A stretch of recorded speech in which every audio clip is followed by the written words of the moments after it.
What's going on? I just popped through that door and I have no idea.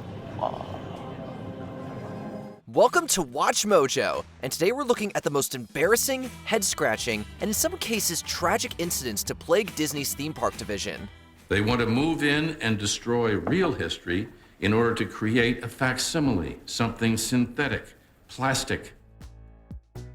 Number 10. Journey into your imagination. Hello there, I'm the Dream Finder, and my little purple friend here is a figment of my imagination. Figment for sure. Some Disney attractions are based on existing IP, but the best often create their own lore. Journey into Imagination became an Epcot staple, with Figment the Purple Dragon, the Dream Finder, and the Sherman Brothers tune, One Little Spark. You see, we fly through the air in my wonderful dream-catching machine, gathering sunbeams, rainbows, feathers, anything that sparks the imagination. After more than 15 years of delighting dreamers, the ride got revamped as Journey into Your Imagination. In addition to minimizing the presence of Figment and the Sherman song, the Dream Finder was replaced with Dr. Nigel Channing, played by an inexplicably unfunny Eric Idle. So, I'm not an actor at all. I'm really a writer who just acts occasionally. This version was so poorly received that Disney renovated the ride again after just 2 years. While Figment and One Little Spark were given more prominent roles, Channing continued to fill in for the Dream Finder, who has essentially been MIA for 25 years. I'm a writer. That's what I like to do. I like to think things up, write characters, and get other people to do them, and that's much more fun. Number 9. Stitch vandalizes Cinderella's castle. Oh, great! He's loose! His destructive programming is taking effect. He will be irresistibly drawn to large cities where he will back up sewers, reverse street signs, and steal everyone's left shoe. No trip to the Magic Kingdom would be complete without a photo in front of Cinderella's castle, so you can imagine why many were annoyed when Disney transformed the iconic castle into an 18-story birthday cake for the park's 25th anniversary in 1996. Can we eat it? You'll need a giant fork. Where the cake at least had some taste, the same can't be said about the makeover that Stitch supplied, coinciding with the opening of Stitch's Great Escape. In 2004, the castle was draped in toilet paper. In case you were wondering who was responsible, look no further than the graffiti reading Stitch is King. The stunt only lasted for a day, but for visitors who etched out that particular date in their calendar, it wasn't the enchanting photo op they had dreamed of. Michael was having a great time, especially when Stitch gave me a souvenir you can't find in any Disney gift shop. Number 8. Fantasmic Fire. Fantasmic is among the most magical shows across the Disney parks, culminating in Mickey triumphing over Maleficent in her fire-breathing dragon form. The mouse's vivid imagination backfired in April 2023 when the 45-foot animatronic dragon became engulfed in flames. The flames started at its head before covering its entire body. Firefighters arrived moments later. Guests were evacuated from the Frontierland area, and thankfully, nobody was harmed. However, the incident was a mix of alarming and awkward. While no guests or firefighters were injured, rescuers say several Disney cast members were treated for smoke inhalation at the scene. It wasn't even the first time something like this happened. As a dragon float caught fire in a 2018 Disney World parade, future Fantasmic performances were put on hold as the cause of the fire was looked into. It was announced that Fantasmic will likely return to Disneyland by spring 2024. Alas, the fire-breathing dragon won't be coming back, which is a climactic letdown. What you doing? Oh! You sneaky old scoundrel! Number 7. Superstar Limo. The highly anticipated California adventure got off to a rocky start when it opened in 2001. That particular period of the company was very much one of fiscal discipline, a really strong sense that we needed to bring a kind of a developer's mentality to how we do our work here. Disneyland's sister park saw various changes over the next several years. The first attraction to go was the ill-fated Superstar Limo. Even before leaving the lot, Superstar Limo ran into a major roadblock. Guests were cast as celebrities attempting to escape the paparazzi in a high-speed chase. After Princess Diana's fatal car crash in 1997, this premise was understandably scrapped. And suddenly paparazzi are like, that's a really bad theme. Well, you're almost done. What do you gotta do? The ride was slowed down, with riders encountering A-listers like Melanie Griffith, Drew Carey, and Cindy Crawford. Operating less than a year, this opening day attraction was replaced with Monsters Inc. Mike and Sully to the rescue 4 years later. Remnants remained, with celebrity animatronics being converted into child detection agents. None of this ever happened, gentlemen. And I don't want to see any paperwork on this. Number 6. Rocket Rods. With Tomorrowland starting to feel a little retro, Disneyland sought to bring the futuristic park into the 90s. The flagship attraction for the 1998 overhaul would be Rocket Rods. It's one of the new rides that uses high-torque electric motors. We've got some great new attractions here. We got Rocket Rods, which is the fastest ride at Disneyland. This drag race ride sadly came at the expense of the People Mover, which had been a mainstay from 1967 to 1995. Even if you're a Disneyland regular, chances are you never got to ride Rocket Rods because it was constantly breaking down and undergoing lengthy refurbishments. The tires wore down fast, which would also damage the engine from the wear and tear. Combined with a temperamental computer system that would shut the ride down at any slight mispositioning of the rockets, this meant that the ride was constantly breaking down and out of commission. Those who did experience Rocket Rods generally argued that it was too speedy to appreciate the sights that the People Mover offered, yet not fast enough to be a genuine thrill ride. After sort of operating for just under 3 years, Rocket Rods closed for good, squandering $25 million. Unique experience and speed. Wow, exactly. Number 5. Star Wars Galactic Starcruiser. It cost $400 million to construct, but surely a Star Wars-themed hotel would make that investment back in no time, right? Yes, Greedo. As a matter of fact, I was just going to see your boss. Tell Jabba that I've got his money.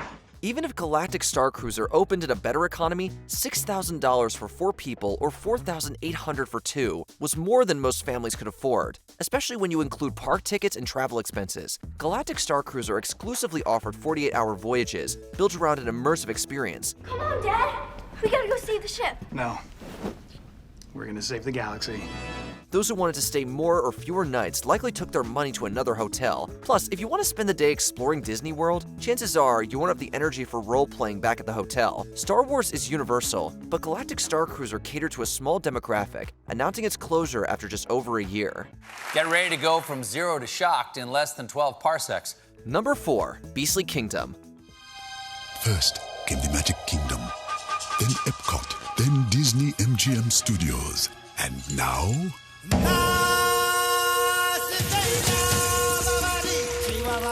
Opening in 1998, Disney's Animal Kingdom was supposed to encompass 3 categories: existing animals, extinct animals, and fictional animals. The park delivered on the promise of real-life animals. Due to financial issues, though, Disney had to choose between the prehistoric creatures of Dinoland USA or the dragons and unicorns that would populate Beastly Kingdom. They went with Dinoland, but Beastly Kingdom remained on the to-do list.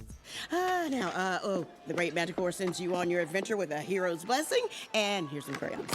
Despite prematurely announcing the area and alluding to it in ads, Beastly Kingdom would cost at least $200 to $300 million, and there wasn't enough in the budget. While traces of what might have been made it into the park, Beastly Kingdom was cancelled, with the reserve space being used for Camp Mini Mickey and later Pandora, the world of Avatar. See all these little vignettes going on around you in the forest, and it just comes to life. And then, of course, I don't want to spoil it, but there's something pretty amazing at the end of that river ride that you've never seen anything like in your life. Number 3. Euro Disney. Nowadays, Disneyland Paris is regarded as one of the company's most impressive parks. This wasn't the case when it opened as Euro Disney Resort in 1992. Some French critics have described Euro Disney as a cultural Chernobyl, a horror of plastic and cardboard and idiotic folklore. Disney had been contemplating a European park since the 60s. The project gained traction under Michael Eisner's reign, but the park's construction would be met with resistance from French critics, labor workers, and locals. Disney nonetheless expected to open with 60,000 guests, instead netting around 25,000. Hotel occupancy hovered at 60%. We made mistakes thinking that we could match what we charged a guest in France as to what we charged a guest in Florida. The park's low attendance led to cancellations across the whole theme park division. After barely a month, nearly a quarter of staffers quit due to reported poor working conditions. By 1994, Euro Disney was $3 billion in debt, but the park slowly rebounded after Space Mountain arrived the following year. You have to make the park the crown jewel, and then you can worry about everything else on the outside of the park. And once that catches up, you put more back into the crown jewel.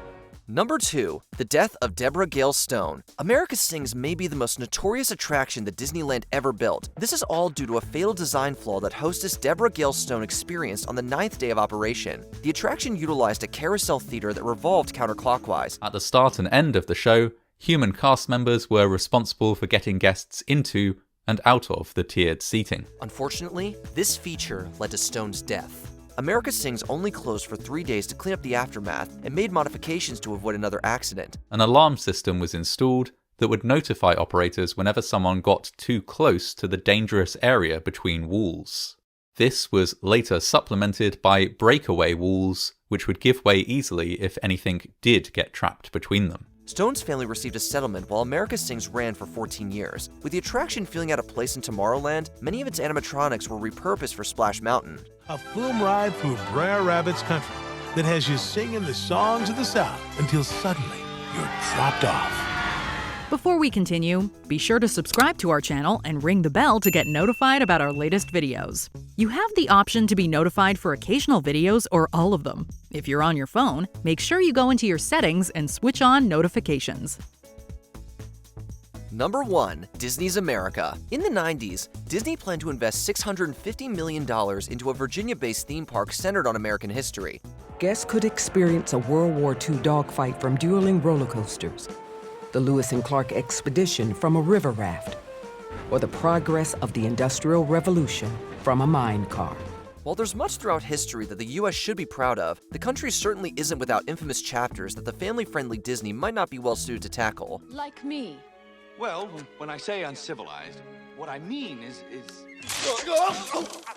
Historians were especially critical of how Disney would address the Civil War and slavery. Disney nonetheless pushed forward with Civil War Fort as one of the proposed themed areas. However, between Euro Disney's disappointment, Disney President Frank Wells' sudden death, public protests, and looming financial concerns, Disney canceled the park in 1994. The company had already purchased 600 acres of land, which was put up for sale the following year. Since then, Disney's mainly stuck to fantasy. Had Frank been alive, and had I been healthy, and had we not just bought Capital Cities ABC, we would have plowed through. But I just didn't have the stomach. Which theme park fail sucked out some of the magic for you? Let us know in the comments. At least they still have those little motorboats. No! Not the boat! Did you enjoy this video? Check out these other clips from WatchMojo, and be sure to subscribe and ring the bell to be notified about our latest videos.